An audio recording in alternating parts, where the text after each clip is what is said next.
السلام عليكم ورحمة الله وبركاته.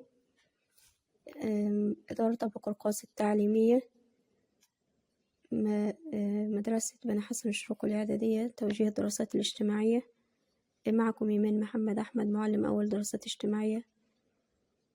سنتحدث اليوم عن موضوع مجموعتنا الشمسية، وسنبدأ بالحديث عن أن هذه المجموعة مكونة من مجموعة من الكواكب خلقت بأحجام معلومة، وحدد الله سبحانه وتعالى مسارها الذي تسير فيه. مركز هذه المجموعة هو نجم الشمس، وهو عبارة عن كرة ملتهبة، وهو نجم متوسط الحجم، يساوي حجمها 1,000,000 مرة حجم الأرض، وتعد مصدرا للحياة، لأن الشمس تمد الأرض بالضوء والحرارة، وبدون الشمس لن توجد حياة على الأرض. تدور حول الشمس مجموعتين من الكواكب في مدارات بيضاوية من الغرب إلى الشرق، وهي مجموعة الكواكب الداخلية، وهي كوكب عطارد، الزهرة، الأرض، المريخ حسب قربها من الشمس، ثم كواكب المجموعة الخارجية وهي المشتري وزحل وأورانوس ونبتون. كواكب المجموعة الداخلية تتميز بأنها كواكب صلبة قريبة من الشمس، أحجامها صغيرة وسريعة الدوران حول الشمس، وتسمى بالكواكب الأرضية لأنها مكونة من مواد صخرية شبيهة بالأرض. أما مجموعة الكواكب الخارجية فهي الأبعد عن الشمس، تصلها ضوء بسيط من الشمس، تتكون معظمها من مواد غازية، وهذه الكواكب كبيرة الحجم وبطيئة الدوران حول الشمس. وسنقوم بعرض بسيط لكل كوكب من هذه الكواكب على حدة، وسنبدأ من حيث قربها من الشمس، أو بمعنى أدق بمجموعة الكواكب الداخلية. وأول هذه الكواكب وأقربها من الشمس وأصغرها في الحجم وهو كوكب عطارد. كوكب عطارد هو أقرب الكواكب إلى الشمس كما قلت، وهو أصغرها في الحجم، وهو من مجموعة الكواكب الداخلية، ويدور حول الشمس بسرعة عالية كبيرة جدا، تصل إلى أنه يدور حول الشمس كل 88 يوم، أي أن السنة على هذا الكوكب هي 88 يوم. يلي كوكب الزهرة، ويعرف بتوأم الأرض لتقاربهم على الأرض في القطر والحجم والكتلة، وله غلاف غازي متماسك ويصعب اختراقه، لذلك يصعب تحديد مدة دورانه حول الشمس. يتم دورته حول الشمس كل 225 يوم. ثم يلي كوكب الزهرة كوكب الأرض، وهو الكوكب المائي، يشغل الماء 70.7% من مساحة هذا الكوكب.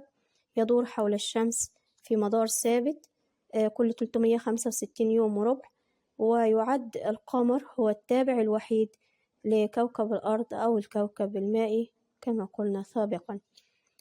يلي كوكب الأرض في الترتيب من حيث البعد عن الشمس كوكب المريخ، يتميز بلونه الأحمر، ويرجع ذلك إلى غنى تربته بأكاسيد الحديد الحمراء، وهو أصغر في الحجم من كوكب الأرض، وتستغرق دورته حول الشمس حوالي 687 يوما حول الشمس. ثم يلي ذلك كوكب المشتري، وهو أول كواكب المجموعة الخارجية، أكبر الكواكب من حيث الحجم، يتم دورته حول الشمس كل 12 سنة أرضية.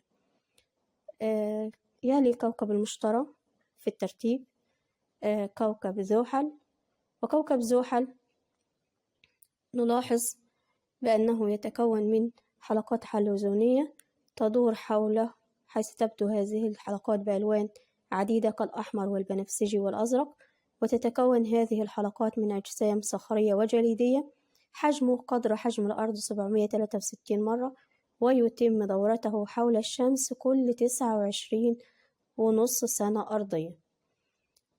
يلي كوكب زحل كما قلنا من حيث البعد عن الشمس كوكب أورانوس، يظهر في السماء كأنه كرة ملساء لونها أخضر يميل إلى الزرقاء. السنة الفلكية على كوكب أورانوس حوالي 82 سنة أرضية، يشبه كل من زحل والمشتري في التركيب العام. بعد كوكب أورانوس.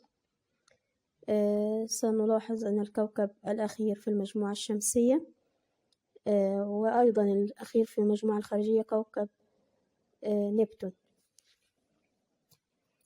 وكوكب نبتون يبدو كأنه ماسة زرقاء تشع ضوءا خافتًا في الكون، يكاد يكون توأم لأورانوس. السنة الفلكية حوالي 165 سنة أرضية، وهو كوكب شديد البرودة نظرًا لبعده عن الشمس.